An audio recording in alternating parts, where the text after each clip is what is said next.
this the best game I've played of 2024 so far.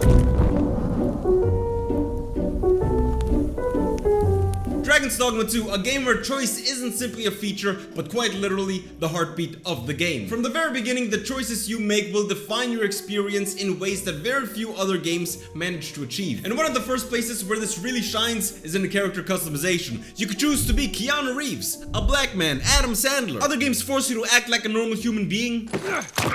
Capcom saw this and said, nope, in our game you can act like a fucking weirdo and walk around like you're gonna have back problems by the time you're 40 with all your front teeth missing. And it doesn't end there. In other games that allow you to create your own character, your appearance is mainly just for show. In this game, your weight affects how much you can carry and how quickly you recover stamina, while your height determines how big your hitbox is and how fast you can run. Beyond physical attributes, you can also choose which vocation you want your character to pursue. Whether it's a sorcerer, a fighter, a thief, or even an archer is up to you. I mean, it's crazy how detailed the character customization is because it can quite literally shape how you experience the entire game. And once you're done creating your character, which is probably gonna take long enough for you to not get a Steam refund, Capcom immerses you in the world that they've created, which might not have the largest map, but compensates by filling it with great content. I mean, you know it's a good open world game when you start off a quest and suddenly stray so far off your path that you forgot what your initial fucking plan was. It's something that's becoming more and more common in open world games today, and Dragon's Dogma 2 embodies this perfectly. Much like RDR2, you'll spend a lot of time traversing the landscape because fast travel can either be rare or expensive, especially at the start of the game, so you're mostly gonna be walking around or taking ox carts. On your journey, you also have the option to camp in case your health is low and cook food for character buffs, which by the way, shows you a video of actual food being cooked. Which is funny. You realize it's 2 in the morning, everyone's asleep outside, and you're all of a sudden fucking hungry.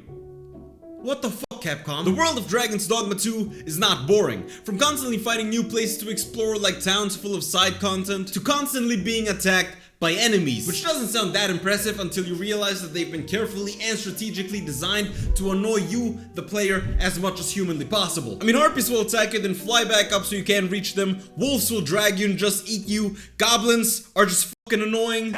Arisen, are you alright? No! And when you do finally get a chance to breathe,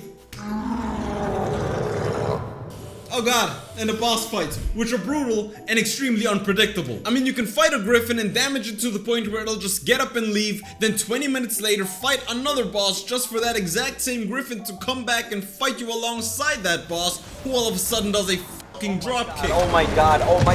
What the fuck? Now I gotta say, the unpredictability of these encounters would be overwhelming if it wasn't for their incredible pawn system, which is probably one of the most unique and defining features of the entire game. They're basically like your companions. Imagine Monster Hunter, but instead of cats and dogs, they're humans.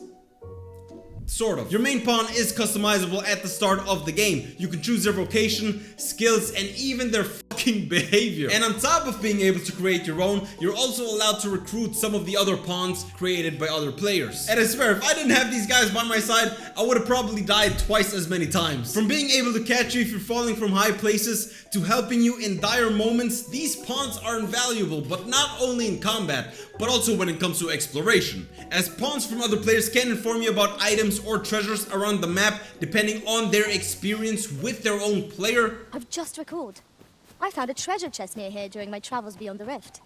May I show you to its location? They can also help you find a better way around in case you're lost, or even help you solve certain puzzles. I mean, it's crazy how deep this actually goes. And it doesn't even end there. This next thing that I want to mention is a bit of a spoiler, so I'm not gonna fully mention it, but it's basically about a certain disease, which is, I mean, it's probably the craziest game mechanic that I've seen in gaming history, period. Dragon's Dogma 2 is a very ambitious game, and I can definitely see it win Game of the Year. It faced some controversy when the game first came out because of microtransaction and wait, what the It faced some controversy when it first came out because of microtransactions, which after playing the game, I completely forgot even existed. It also had poor PC performance in high dense areas like cities or towns, which I am actually not entirely sure if they fixed. And of course, a lack of enemy variety. But in the face of what the game actually gets right, these are minor issues. It's a game where each player can have a pretty unique experience, and I really can't think of a lot of games like it. 4 out of 5, I think this was an amazing game and definitely deserves at least a nomination for Game of the Year. Anyway, that was it for the video. Leave a like, subscribe, tell me what you guys think in the comments down below, and what do you guys think about my first ever spoiler-free review. Should I have talked about the game's story? I don't fucking know. Anyway, that was it. Thank you for watching. Goodbye. We don't drink or